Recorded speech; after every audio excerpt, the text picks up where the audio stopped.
Merci d'être resté en fait, jusqu'à la dernière session. Je sais que c'est pas évident, donc merci. Je suis Sabrine Chouk, donc je suis MVP Office Apps and Services. Je suis consultante en fait Microsoft 365 et je viens du monde du SharePoint. Au sein d'Athena IT Consulting, on est plutôt spécialiste de la transformation digitale et plutôt l'accompagnement changement, la communication, l'animation des ateliers autour de Microsoft 365. Donc, j'ai mis mes coordonnées. Si vous avez des questions, si vous voulez récupérer les slides, n'hésitez pas. Et puis, pour la session, en fait, si vous avez des questions, n'hésitez pas à désactiver votre micro et puis me les poser. Ça ne me dérange pas du tout. Enfin, si vous voulez passer par le chat, c'est bien aussi, mais je risque de ne pas les voir tout de suite, donc je répondrai à la fin. Voilà, je m'arrêterai bien sûr après chaque partie pour vous poser des questions. Et n'hésitez pas à participer parce que j'aime bien que les sessions soient interactives. J'aime pas faire un monologue pendant 1 heure et puis répondre aux questions. Donc voilà, c'est parti. Donc là, on est dans la partie introduction, ça va être rapide. Je vais faire une présentation de Teams avant de parler de gouvernance parce qu'il faut bien présenter du coup les usages de Teams. Ensuite, je vais parler des nouveautés. Il y en a pas mal, plus ou moins récentes, on va dire, mais il faut les couvrir avant de parler bien sûr de gouvernance. Et s'il nous reste un peu de temps, j'espère. Patrick, est-ce que tu pourrais juste lever la main 15 minutes avant la fin, s'il te plaît, si tu comptes rester pour que je puisse juste ne pas oublier le temps et puis pouvoir faire le REX. Ok. Donc, parfait, merci. Donc le REX, l'objectif, c'est que je vous fasse un retour d'expérience de ce que j'ai vu, de 2 cas d'implémentation de gouvernance autour de Teams chez 2 de mes clients. Donc avec 2 philosophies complètement différentes. Donc l'objectif, c'est de vous dire les points, les avantages de chaque, on va dire, méthode et les inconvénients. Comme ça, vous aurez une idée de ce qui marche et ce qui marche sur le papier, mais pas vraiment sur le terrain. C'est parti. Donc, je vais commencer par présenter Teams, mais avant de parler Teams, je voulais partir de la base. Donc, Microsoft 365, ce qu'un utilisateur est censé comprendre ou est censé voir. Donc, Microsoft 365, c'est un bundle d'outils, mais qui couvre plusieurs usages. Donc, l'usage basique, on va dire, c'est la gestion documentaire. Donc, en tant que collaborateur, je traite pas mal de documents. Donc, il y a des documents individuels, j'aime pas le mot personnel, et là, c'est plutôt OneDrive, qui est l'espace de stockage individuel. Sinon, pour une jet d'entreprise ou bien pour des documents transverses, c'est plutôt SharePoint.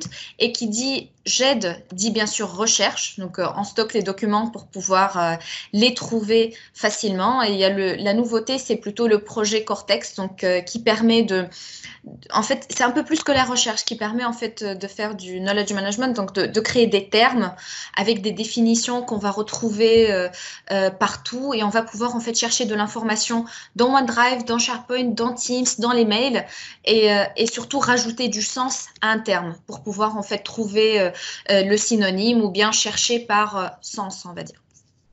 Donc c'est un projet assez intéressant. Que vous pouvez regarder les vidéos de l'Ignite si vous voulez un peu plus d'informations. Il y a aussi la productivité personnelle. Donc du coup, en tant que collaborateur, j'ai mon calendrier, j'ai des outils qui me permettent en fait de travailler tranquillement, comme par exemple Excel, Word, PowerPoint, j'ai ma to-do list, etc. La communication. En tant que collaborateur dans une entreprise, je communique tous les jours, mais du coup, je communique plutôt d'une manière officielle, là où j'ai besoin de garder une trace, donc c'est plutôt une communication via Outlook. J'ai besoin de faire du chat, par exemple one-to-one ou one-to-many, si j'ai besoin de discuter avec une collègue ou avec un ensemble, on va dire, de collègues, ou bien avec un prestataire, avec des personnes externes. Teams permet de le faire, un peu comme Skype avant. Et puis, il y a la notion de communication via un intranet d'entreprise, donc pour mettre les informations corporate, etc. Le réseau social d'entreprise Yammer, et puis tout ce qui est vidéo via stream. Je ne vais pas trop tout citer, donc je passe, on va dire, à la partie majeure ou à l'usage majeur qu'on traite depuis 10 à 20 ans, je vais dire. Donc, c'est la partie collaboration.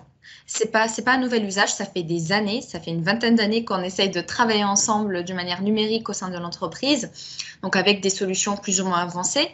Aujourd'hui, depuis quelques années, on a Teams qui nous permet de le faire. Je vais vous montrer comment après dans la démo, en créant un espace dédié en fait à une équipe, à un ensemble de collaborateurs, à un collaborateur avec ses fournisseurs ou ses clients.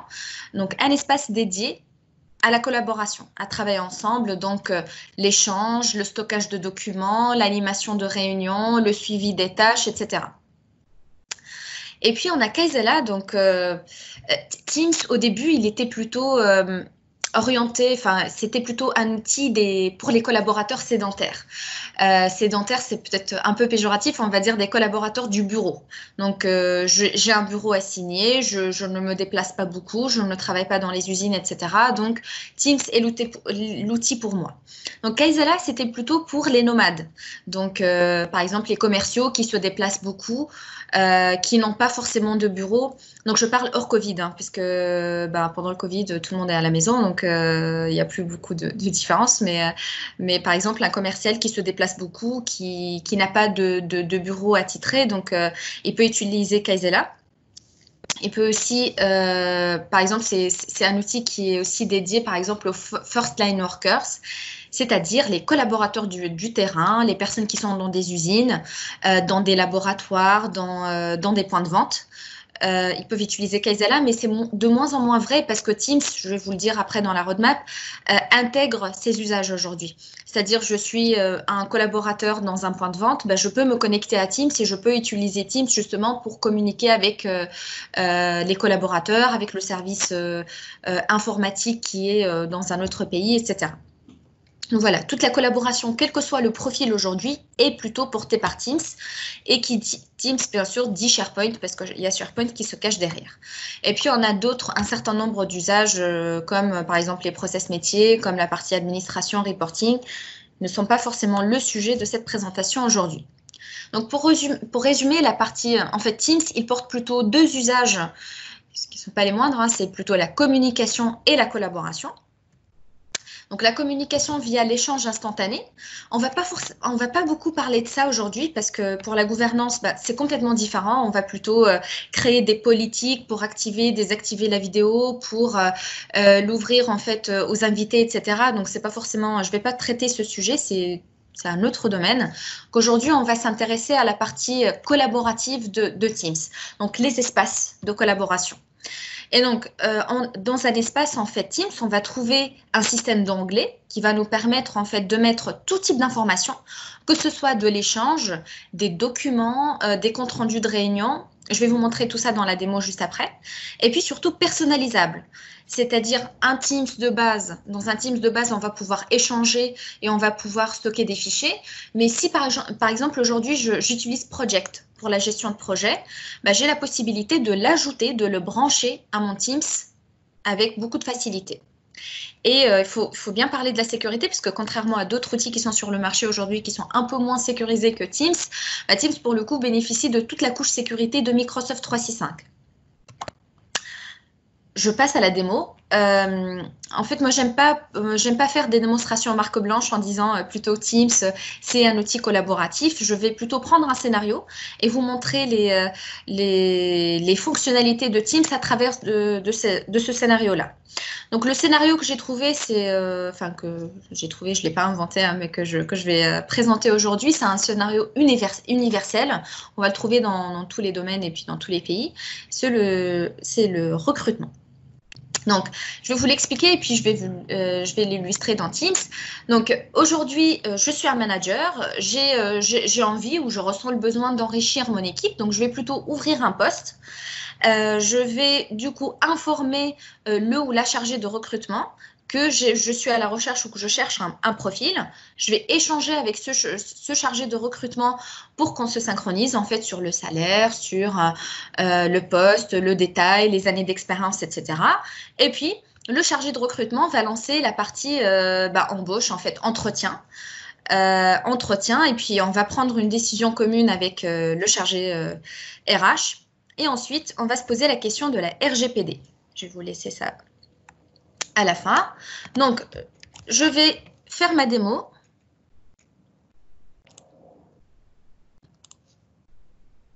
Pas de questions. OK. Parfait.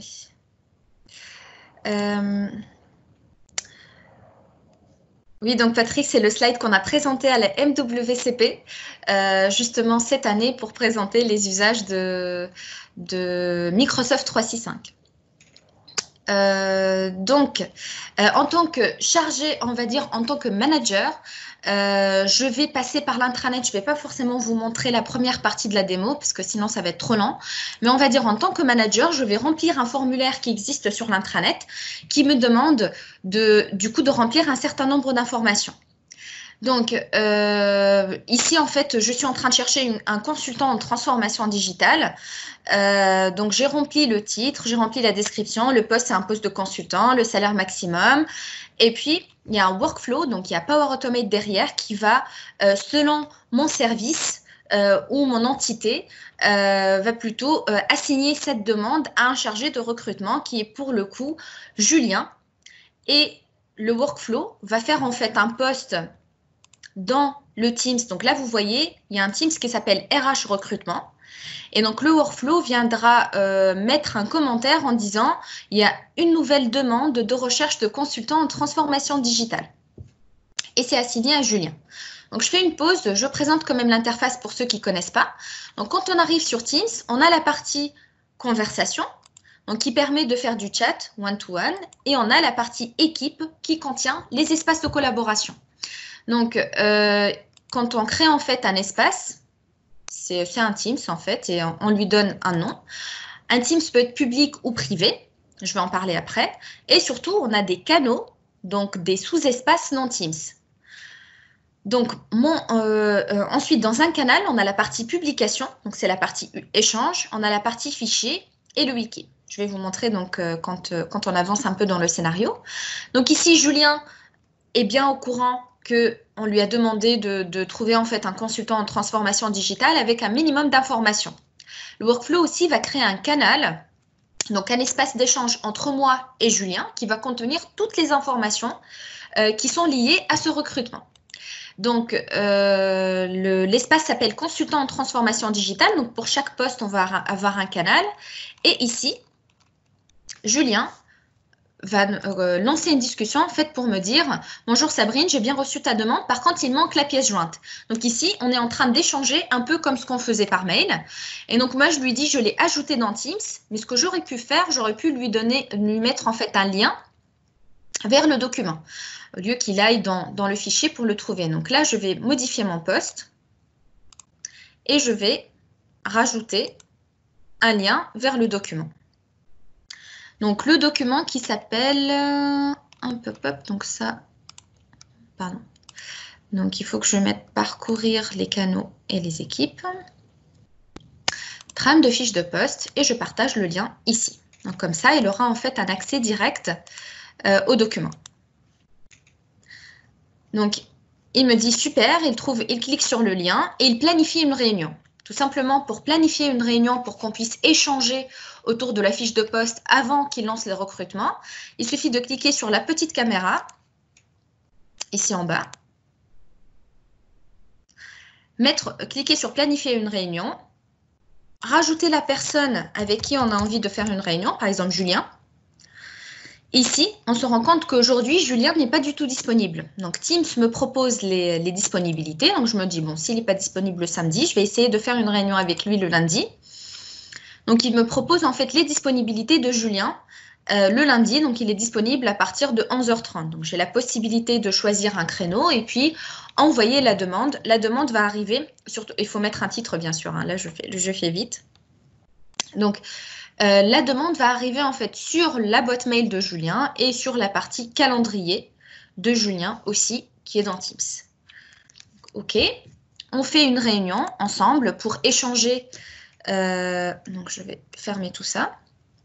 Je reviens à mon scénario. Donc, je fais une réunion avec Julien pour finaliser la fiche de poste et ensuite, il va proposer cette fiche de poste à des chasseurs de tête. Il va le mettre aussi sur le site internet de l'entreprise. Il va commencer à recevoir des CV.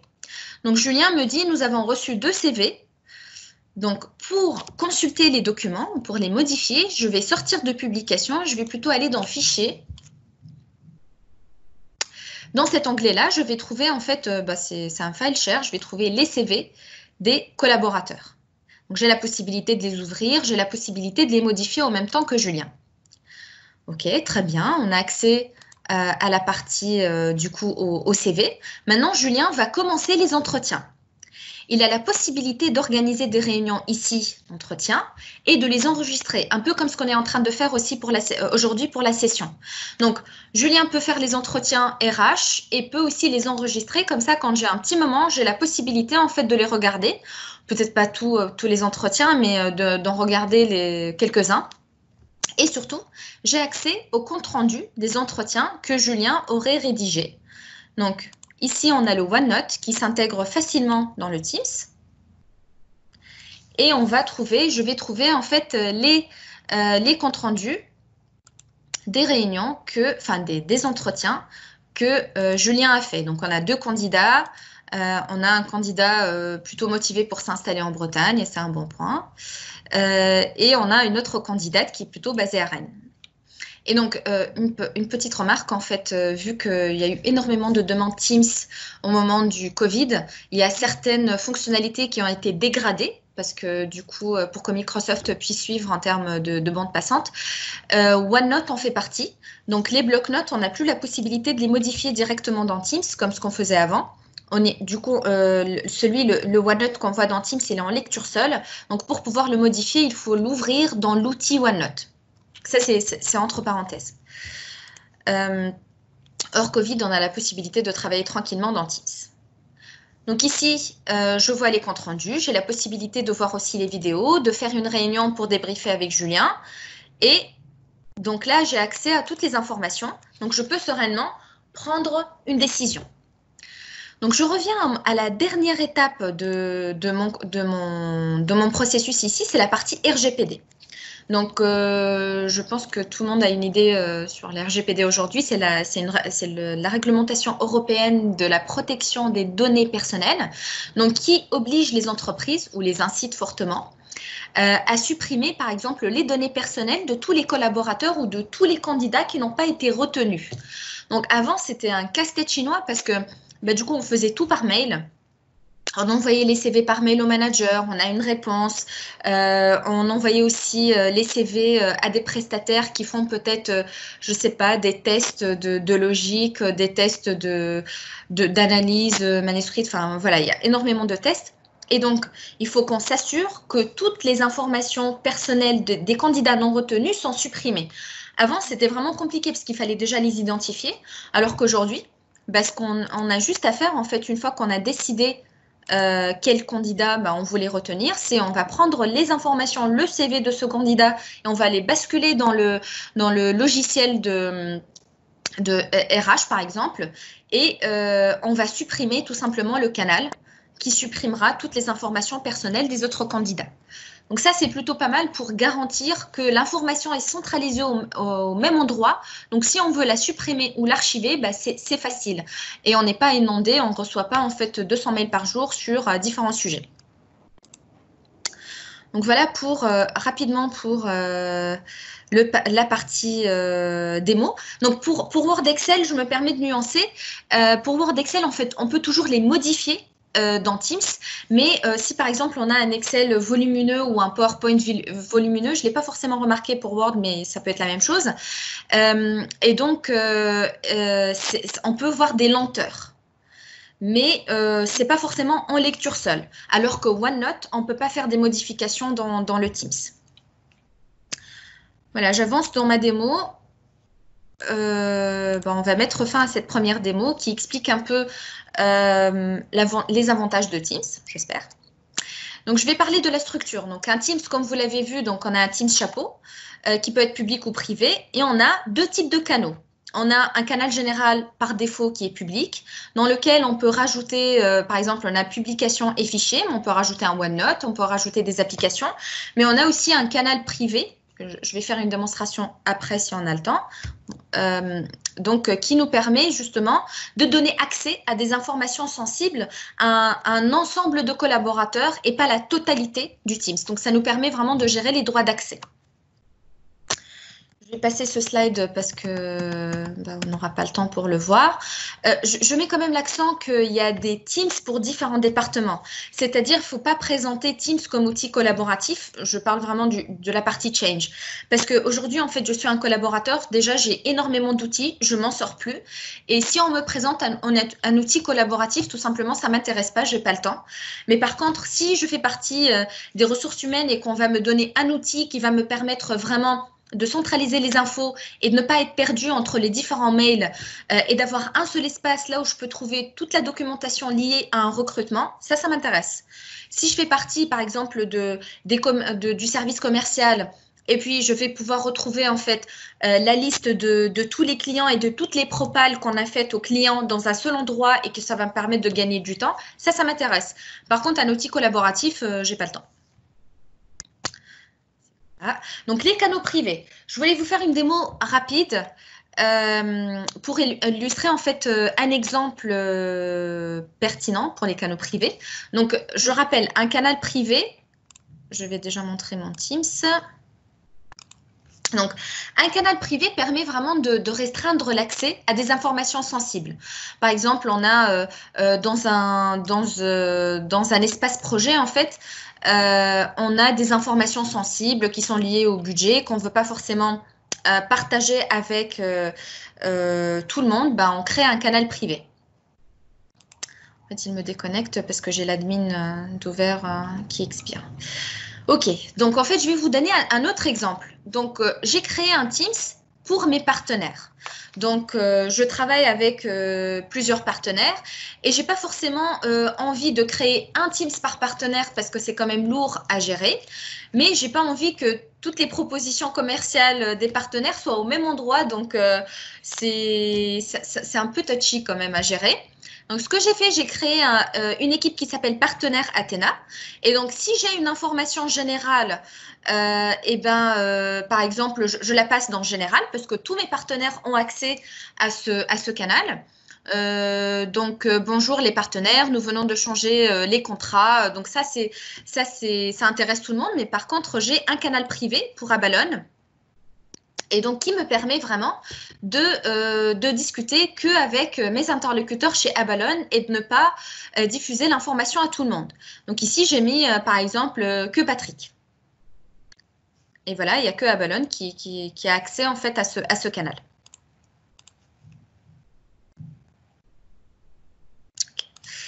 Je continue. Enfin, si vous avez, c'est dommage qu'on n'a pas le temps. J'aurais bien voulu échanger en fait sur la partie canaux privés. Si vous avez d'autres usages, si vous voyez l'intérêt ou pas, on reviendra peut-être à la fin.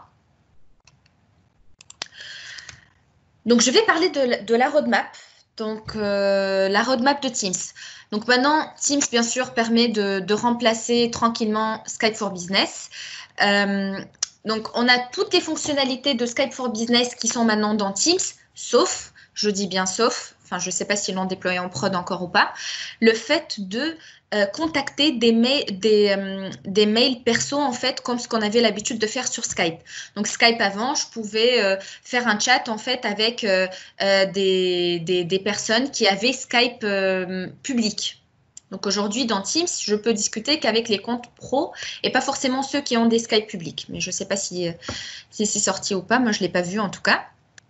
N'oubliez pas qu'on a une centrale d'admin en fait qui est dédiée plutôt à Teams et à Skype for Business qui nous permettent surtout de faire des politiques de messagerie.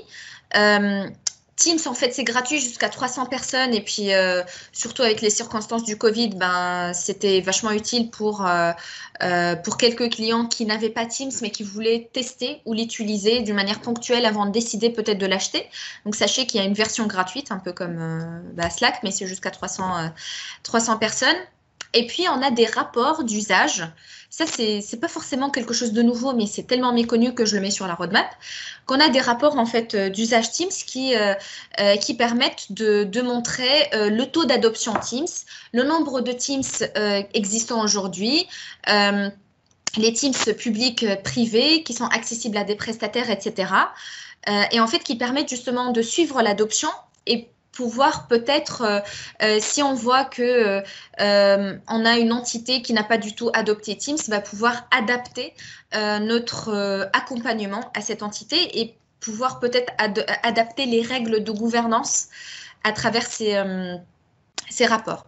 Donc, je vais vous montrer justement un nouveau rapport qui est hyper méconnu pour le coup, qui s'appelle le Executive Summary. Donc, comme son nom l'indique, c'est quelque chose qu'on présente à nos execs, hein, c'est plutôt pour les directeurs, c'est quelque chose de précis, concis, et donc qui permet justement de montrer le taux d'adoption des outils, et surtout si on veut aller par exemple par product usage, on a la possibilité de voir le nombre de conférences par exemple Teams par mois. Et donc, on a une année glissante d'informations, donc qui permet de suivre le nombre d'utilisateurs actifs, le nombre de conférences. On peut aussi rajouter des informations comme le service, l'entité, si vous voulez. Donc ça, c'est super important, gardez-le en tête quand même. Oui, en fait, pour les canaux privés, justement, on ne peut pas rajouter, donc pour les canaux privés, donc je fais suite à la remarque, dans les canaux privés, on ne peut pas encore rajouter des planeurs. Donc, on a la possibilité d'ajouter, par exemple, un site SharePoint, mais pas les planeurs pour des contraintes techniques. Donc, c'est sur la roadmap. On n'a pas forcément de date de sortie. C'est assez compliqué, en fait, techniquement à mettre en place. Donc, je ne sais pas si ça va sortir tout de suite. Mais c'est la limitation des canaux privés. Après, les canaux privés ne sont pas forcément faits pour la collaboration. Encore une fois, c'est pour des informations super sensibles. Et si on a la notion de tâches, de suivi de tâches, de réunions de OneNote, etc. Il vaut mieux sortir du contexte de ce Teams et ne pas créer un canal privé. Après, c'est subjectif ce que je dis. Donc, je reviens à ma présentation. Donc, les fonctionnalités qui ont été annoncées à l'Ignite, c'était les canaux privés. Donc, je l'ai montré tout à l'heure. Et une fonctionnalité qui est sortie, en tout cas qui est arrivée en prod chez moi et chez mes clients la semaine dernière. Donc, c'est la partie multi-fenêtre. Donc, c'était super attendu parce que qu'est-ce que ça nous embêtait quand on était en train de modifier un document et puis il y a quelqu'un qui nous parle, on clique dessus et puis hop, c'est perdu. Ou on ne peut pas discuter avec quelqu'un et modifier un document en même temps. Donc, maintenant, on a la possibilité justement, je ne sais pas si vous voyez mon écran, je vais aller sur une discussion et puis... Bon, bah, Adrien Nessim, ça tombe sur toi. Et donc, là, j'ai la possibilité, en fait, de mettre la conversation, de la détacher. Donc, le bouton est là. Et j'ai la possibilité aussi, en même temps, de discuter, d'avoir plusieurs discussions d'ouvertes. Je passe à une autre fonctionnalité qui est super attendue, mais qui n'est pas encore sortie. Donc, c'est la partie tâches dans Teams. La partie tâches dans Teams, en fait, nous permet justement d'avoir un seul outil qui gère de gestion de tâches dans Teams et de ne pas avoir des tâches partout, un peu dans Planner, dans To-Do, dans les tâches Outlook. Donc, je vais revenir sur cette partie-là, si jamais on a le temps, avec l'addition de Project on the Web qu'on est en train de tester chez l'un de mes clients et qu'on a mis dans le template projet de Teams. Bon, j'avance. Ça, je vais en parler après. Allez. Donc, je vais quand même parler des first line workers parce que, bah, du coup, quand on est un collaborateur en point de vente ou quand on est un collaborateur dans une usine, on n'a pas forcément tous une identité numérique ou si on a une identité numérique, on n'a pas une boîte aux lettres. Donc, aujourd'hui, par exemple, les responsables de rayons ou ceux qui travaillent dans les rayons, dans les points de vente, bah, n'ont pas forcément des mails. Et donc, le SMS Sign-in permet à ses collaborateurs de se connecter à Teams. Alors, j'entends du bruit.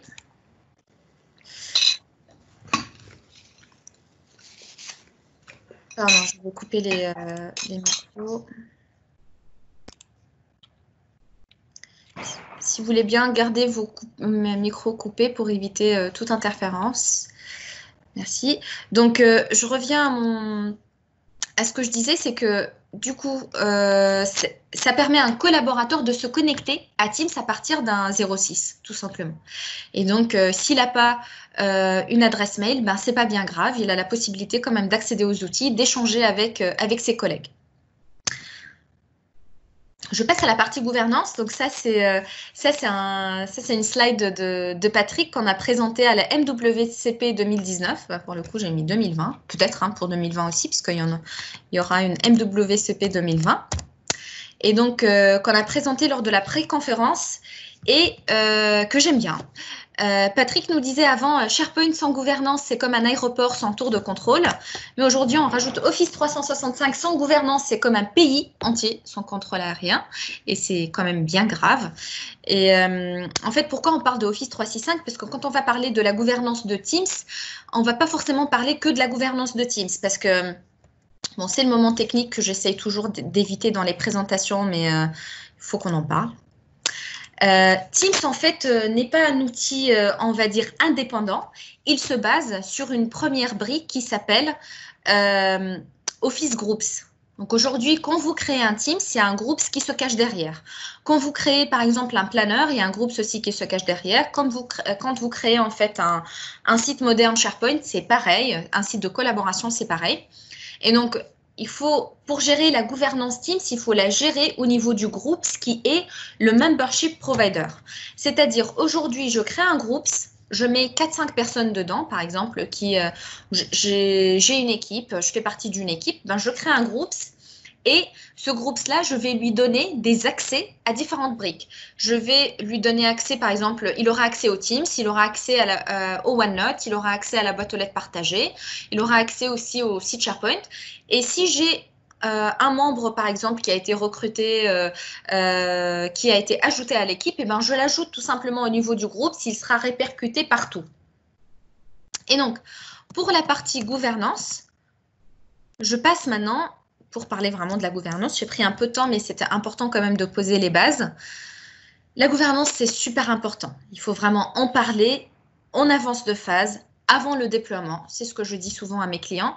Mais aujourd'hui, avec l'urgence, les urgences qu'on a, avec la situation du Covid, ben, la gouvernance passe un peu à la trappe, on va dire. Mais c'est toujours possible de mettre des règles de gouvernance a posteriori. Donc, pensez-y, c'est super important. Et donc, moi, j'ai un slide que j'aime beaucoup, que je projette tout le temps, donc en fait, qui permet d'identifier les différents chantiers de gouvernance à aborder. Et donc, aujourd'hui, on va essayer d'aborder les 3 premiers chantiers, et puis, si on a le temps, peut-être rajouter la partie template. Donc, la gouvernance, il faut vraiment prendre le cycle de vie de bout en bout d'un objet ou d'un team, si vous voulez. Donc, on va commencer par les conventions de nommage.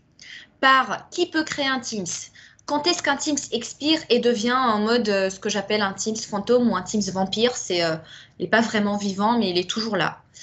Et puis, qui a accès à Teams et surtout comment on configure le guest access, c'est-à-dire les personnes externes ou les invités, qu'est-ce qu'ils auront le droit de faire ou ne pas faire dans un Teams. La partie policy ou politique, donc tout ce qui est politique de rétention. Est-ce qu'on a des données légales qu'on doit garder pendant des années? La partie e-discovery, par exemple, comment retrouver l'information, mais avec des contraintes légales. Les templates. Aujourd'hui, j'ai une super annonce à vous faire parce que ça vient de sortir il y a 2 semaines, donc je suis super contente. J'ai préparé la vidéo. Je vous montrerai ça après. Donc, les templates de Teams, avant, on avait la possibilité juste de créer un Teams public ou un Teams privé. Mais aujourd'hui, on aura la possibilité de créer des templates de Teams, c'est-à-dire template Teams projet, template Teams de communication, de vie d'équipe, voilà, et pouvoir en fait préparer un certain nombre de connecteurs, comme ça, un collaborateur, il aura le choix, au lieu de dire Teams privé public, on va lui dire espace projet, vie d'équipe, par exemple brainstorming, travail avec des prestataires, ce genre de choses.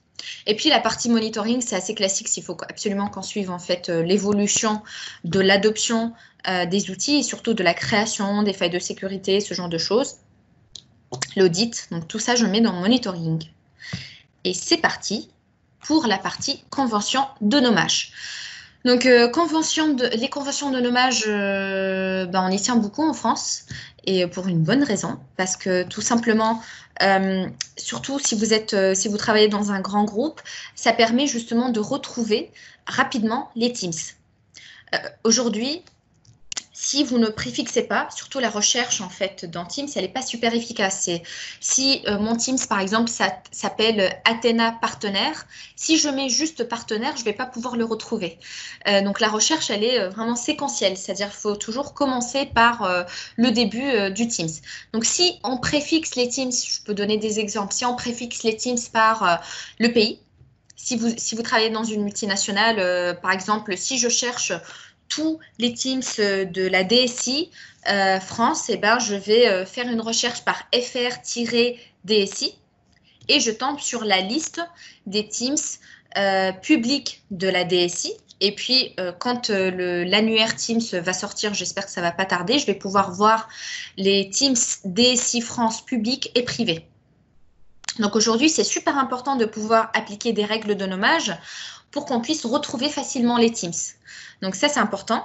En général, on met le pays, on met aussi l'entité. On peut aussi mettre, par exemple, pour les labos, pour les points de vente, on peut mettre labo 1, PDV XXX ou autre. Donc ça permet vraiment de trouver les Teams qui sont dédiés à une entité ou bien pourquoi pas préfixés par sujet si vous voulez. Mais en tout cas, c'est important quand même de mettre des règles de nommage et, encore une fois, de bloquer certains mots. Je vous raconte une anecdote que j'ai pas vécue, mais du coup, qui a été évoquée dans un retour d'expérience. En fait, dans une entreprise, il y a eu une équipe de test qui a été créée qui s'appelle Codir. Et du coup, qui était une équipe publique. Donc, après, un membre du Codir l'a trouvé et il pensait que c'était vraiment le Teams Codir. Donc, il a commencé à mettre plein de documents dessus. Et puis, c'était une équipe publique. Donc, les documents étaient publics et ont pu être trouvés par tous les collaborateurs. Parfois, c'est pas forcément grave, mais ça peut être grave si le document était sensible. Donc, ce qu'on fait en général, c'est on bloque les mots, les termes Codir, on bloque les termes tout simplement, par exemple RH, les mots dédiés, on les bloque et puis on garde du coup l'accès à ces mots-là que au vrai Codir, à la vraie équipe RH, on va dire. Donc, ça peut être utile de bloquer quand même quelques mots. Donc ça, le fait de pouvoir mettre des règles de nommage et de bloquer des mots, bah, ça nécessite d'avoir Azure AD Premium. Qui dit Azure AD Premium dit licence payante. Donc, je vais vous faire une démo pour vous montrer que c'est super simple de le faire. Donc là, je suis dans mon admin central. Alors, donc les règles de nommage. Je suis dans Azure AD. Donc Azure AD Directory Admin. Donc quand j'arrive ici, j'ai la possibilité en fait, hop, je vais arriver au niveau des groupes et je vais, parce que ça se gère au niveau des groupes, vous l'avez bien compris maintenant. Donc, et on a les naming policies. Donc j'ai la possibilité d'importer en fait un CSV qui contient les mots bloqués et surtout de créer des politiques de nommage. Moi, je vais créer une nouvelle politique de nommage qui préfixe automatiquement, c'est le mot-clé, par attribut.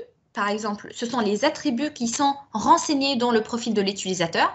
Par exemple, à chaque fois qu'un Teams est créé, je veux que ça soit préfixé par country et puis par un autre préfixe ensuite qui est plutôt department ou bien company si on en a plein. Et donc, à chaque fois qu'un utilisateur crée un Teams, ça sera préfixé automatiquement par son pays et son département. C'est un exemple, hein. Je ne dis pas que c'est le bon exemple, mais c'est ce qui se fait de plus aujourd'hui dans l'implémentation Teams. Donc voilà un exemple qui nécessite bien sûr des licences. Je reviendrai après sur le détail de Azure AD Premium, mais du coup qui est simple à mettre en place. Hop, le temps passe super vite. Donc, il travaille un quart d'heure, Sabrine. Hein. Oui, j'accélère. Sur la partie qui peut créer en fait un Teams, on a la possibilité, tout simplement, on a 3 possibilités, c'est la partie la plus importante. On a la possibilité de le faire en mode self-service. Donc, n'importe quel utilisateur peut créer un Teams, et c'est un peu par défaut. Sinon, c'est géré par l'IT ou bien c'est géré par les référents. on a toujours la discussion entre business et IT. Donc, le business dit, moi, je veux le faire moi-même parce que moi, je suis plus rapide que toi. Toi, tu mets du temps et en plus, tu mets plein de contraintes. Et puis, l'IT disent, bon, je peux te laisser le créer, mais par contre, on va se retrouver avec des doublons. On va se retrouver en fait avec des teams qui tiennent pas la route, etc. Et je vais devoir récupérer ça derrière.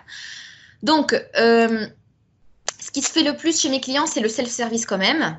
Parce que quand on dit self-service, ça ne veut pas dire on va juste ouvrir les vannes et les laisser faire. Ça veut dire il faut mettre du reporting derrière. Il faut qu'on puisse en fait identifier, mettre en place des bonnes pratiques en disant, par exemple, on regarde par département, s'ils ont créé 200 Teams par semaine, c'est qu'il y a un souci. Ils n'ont peut-être pas compris la notion des canaux. Donc, on va essayer de faire une campagne de communication ciblée pour communiquer autour des canaux. On peut peut-être les contacter. Si j'ai un propriétaire qui a créé 50 Teams, il faut peut-être que je le contacte pour voir si ça tient la route ou pas. Donc, en fait, on fait de la modération a posteriori, pas forcément a priori. Et techniquement, c'est le plus simple et c'est le moins frustrant pour les utilisateurs. J'ai d'autres clients qui ont la partie Teams pour les référents, par les référents, c'est-à-dire ils ont plutôt soit un relais IT par service qui va lui, pour le coup, gérer les demandes, c'est-à-dire un utilisateur va passer par un formulaire et puis il y a une première approbation par le relais IT ou bien par le manager qui a lui la visibilité sur toutes les équipes ou sur tous les Teams de son équipe ou de son service. Et pour le coup, en fait, ça se fait via la Power Platform. Et donc, un collaborateur peut aller sur une Power App pour pouvoir, en fait, remplir les informations demandées. Je vais vous faire une démo. Je ne sais pas s'il nous reste beaucoup de temps. En tout cas, c'est une démo assez simple. Hein. Ce n'est pas forcément la plus sexy. On a eu beaucoup aujourd'hui pour les démos sur la partie gouvernance. Mais aujourd'hui, il y a un formulaire simple qui demande est-ce qu'on veut un espace collaboratif ou est-ce qu'on veut un espace de communication. Si on veut un espace collaboratif, ça sera plutôt un Teams. Et si on veut un espace de communication, on va lui créer un SharePoint. Et en fait, on va poser des questions à l'utilisateur. Ce sont les mêmes attributs qu'on remplit dans Teams. Donc, qui sont les propriétaires, et combien de canaux on souhaite avoir, qu'est-ce qu'on veut, par exemple, autoriser et c'est passé ici, qu'est-ce qu'on veut autoriser et bloquer. Donc, ça, c'est le paramétrage Teams qui sera fait automatiquement par la suite. Et donc, du coup, après, il y a un formulaire de validation qui va partir chez le manager qui aura la possibilité, en fait, d'approuver. Donc, on va lui dire, il y a une approbation qui... voilà, c'est ça le mail. Il y a une demande, en fait, de Teams en attente. Donc, est-ce que tu veux approuver ou rejeter? Donc, il a la possibilité de faire des retours. Et on a un flow derrière, en fait, qui permet de créer justement le Teams et le paramétrer et l'informer la personne qui l'a demandé. Donc ça vous pouvez utiliser des solutions du marché, vous pouvez faire du développement, c'est vous qui voyez, mais en tout cas, le principe est là, si on va faire plutôt de la modération, mais pas forcément porté par l'IT, plutôt porté par le business. Donc, ça peut être des relais IT, comme ça peut être aussi des managers. Pour la partie politique d'expiration, donc politique d'expiration, c'est-à-dire maintenant on a créé notre Teams, on sait qui peut créer, on a les politiques de nommage, c'est quand est-ce qu'un Teams doit être archivé ou doit être supprimé. Parce qu'en fait, les Teams aujourd'hui, ça pousse dans tous les sens, mais par contre, tout le monde crée les Teams, mais personne ne les supprime. Et du coup, on se retrouve avec des annuaires, avec un nombre monstrueux de Teams. Et c'est embêtant pour tout le monde, parce que finalement, si je me retrouve avec 100 Teams, je suis un peu inondée de sites, et puis je ne retrouve plus l'information facilement. Sauf si je suis adepte de la recherche, qui n'est pas le cas de nos utilisateurs aujourd'hui. Donc, pour la partie expiration, il y a plusieurs moyens de gérer ça. Manière gratuite et simple, manière gratuite et pas simple, et payante et très très simple. Donc PowerShell, il y a un super script qui a été fait en fait, qui est publié sur internet, qui vous permet de voir les Teams actifs. Parce qu'aujourd'hui, le nerf de la guerre, c'est de détecter les Teams qui ne sont plus actifs. Si le Teams vit, bah, tant mieux. Mais si un Teams il a été créé et puis abandonné sans forcément archivage ni rien, bah, ça serait bien en fait d'alerter le propriétaire pour qu'il puisse justement soit l'archiver et puis balancer les documents dans SharePoint, soit le supprimer complètement s'il n'a plus de sens. Donc, il y a un script PowerShell qui permet de le faire. Donc, il a été publié, je vous mettrai le lien si ça vous intéresse, dites-moi. Et puis sinon, il y a les politiques de rétention, c'est vieux, hein, mais du coup, c'est toujours efficace. Les politiques de rétention Office 365 qui permettent justement de faire la même chose pour SharePoint, pour les boîtes mail, mais qui permettent aussi de gérer les Teams ou les groups. Donc, j'ai la possibilité justement de mettre une politique de rétention sur un groupe, sur un Teams. Si le groupe n'a pas été utilisé pendant un petit moment, je veux que ça soit archivé ou supprimé.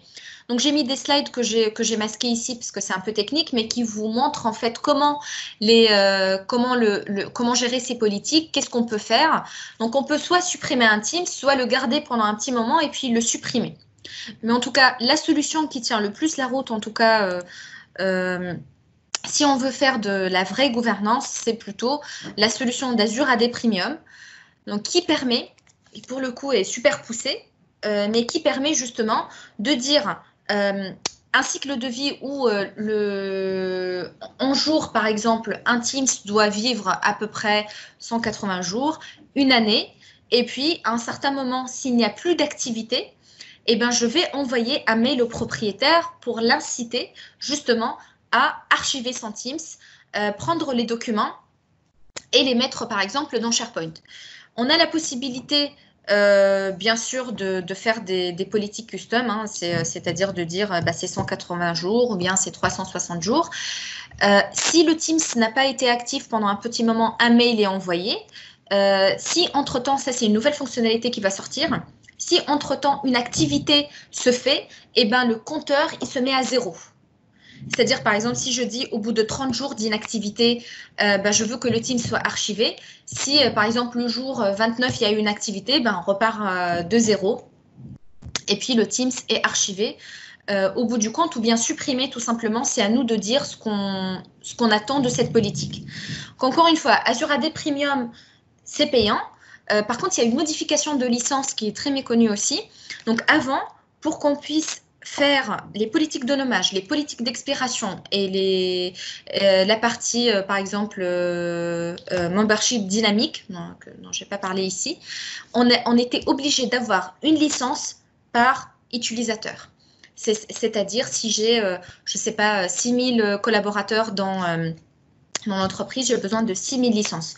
Aujourd'hui, on a besoin et il fallait que les licences soient attribuées. C'est-à-dire, si je crée un Teams avec 120 personnes, il faut que ces 120 personnes aient la licence Azure AD Premium pour que mes politiques de nommage et mes politiques d'expiration marchent. Aujourd'hui, il y a une modification.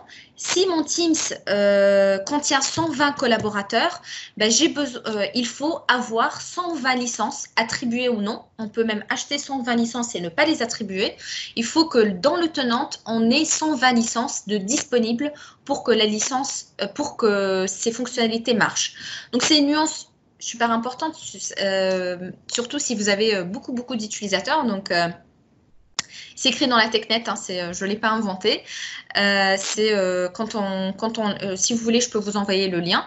Mais du coup, vous avez besoin d'autant de licences disponibles sur le tenant que d'utilisateurs dans un Teams concerné par les politiques de nommage et les politiques d'expiration.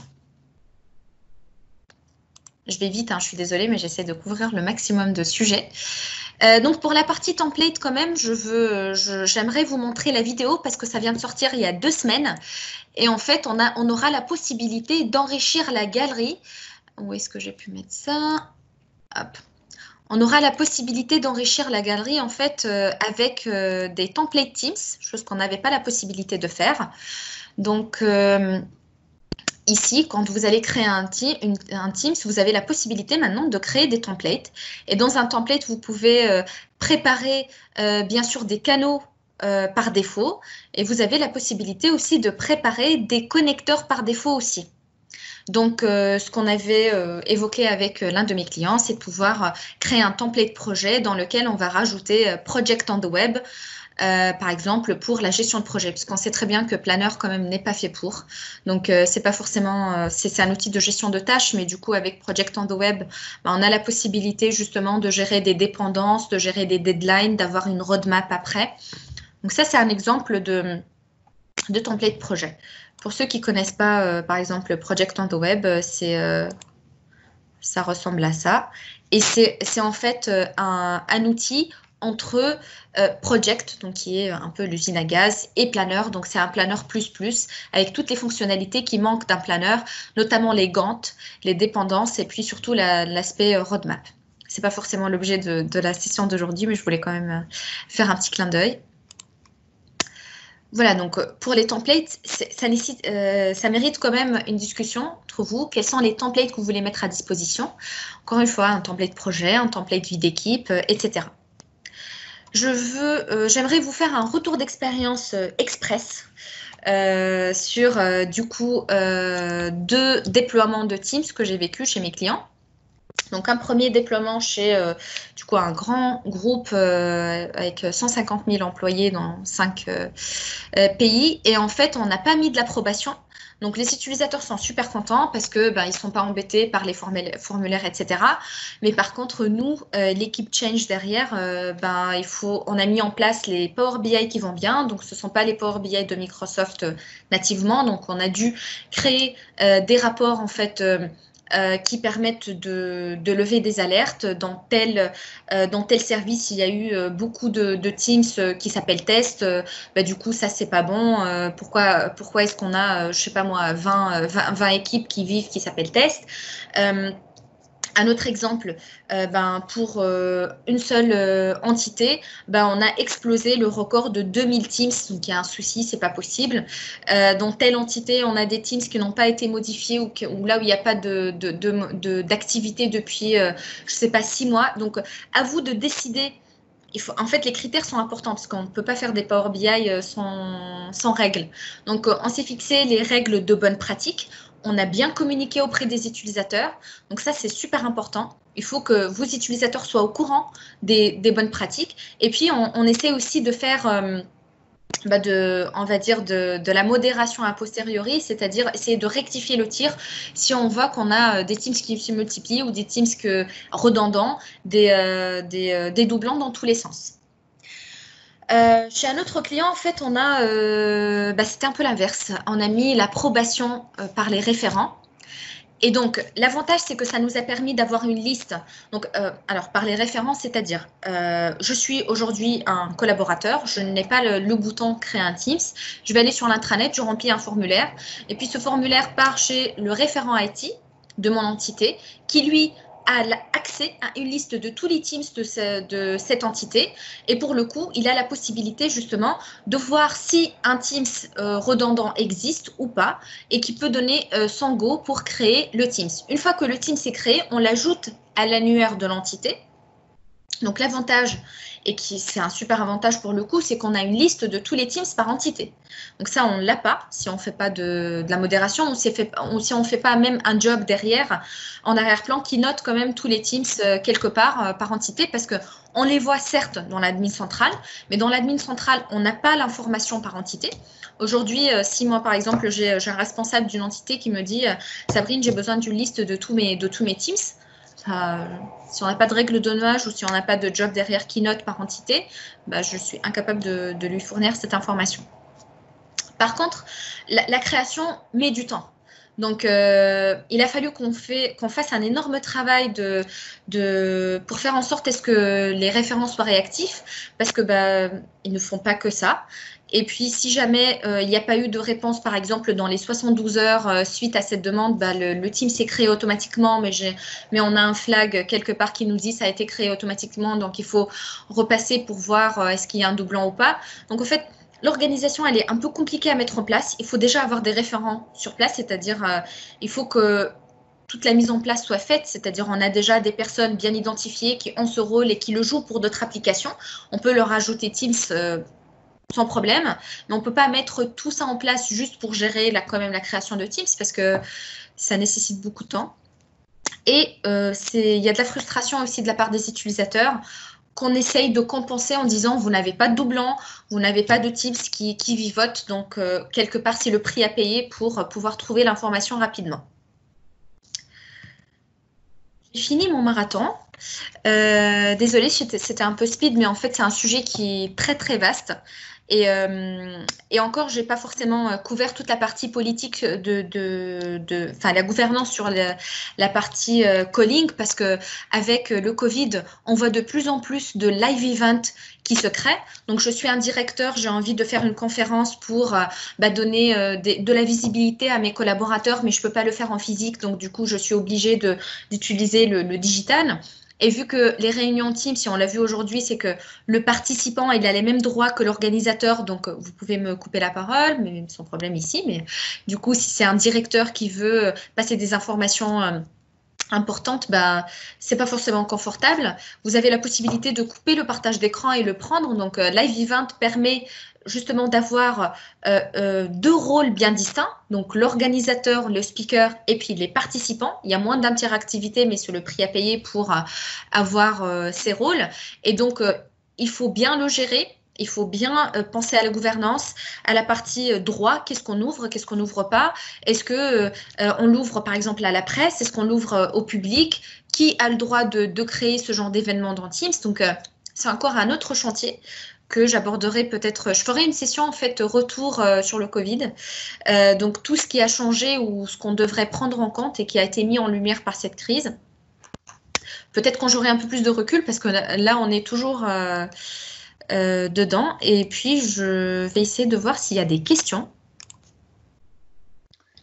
Merci en tout cas. Et je pense qu'on va arrêter. Si vous avez des questions, vous pouvez toujours recontacter Sabrine, mais parce qu'il va y avoir le tirage au sort dans le café. Donc je vous invite à rejoindre le café, à éventuellement remplir le questionnaire pour le tirage au sort, que vous trouverez aussi dans le café. Voilà, merci à tous et puis merci encore de votre présence et merci Sabrine pour cette super session, super retour d'expérience. Effectivement, on pourra orienter post-Covid dans quelques temps. Oui, je vais quand même prendre le temps de répondre en fait à la conversation. Vous pouvez partir tranquillement et puis moi je vais répondre par écrit.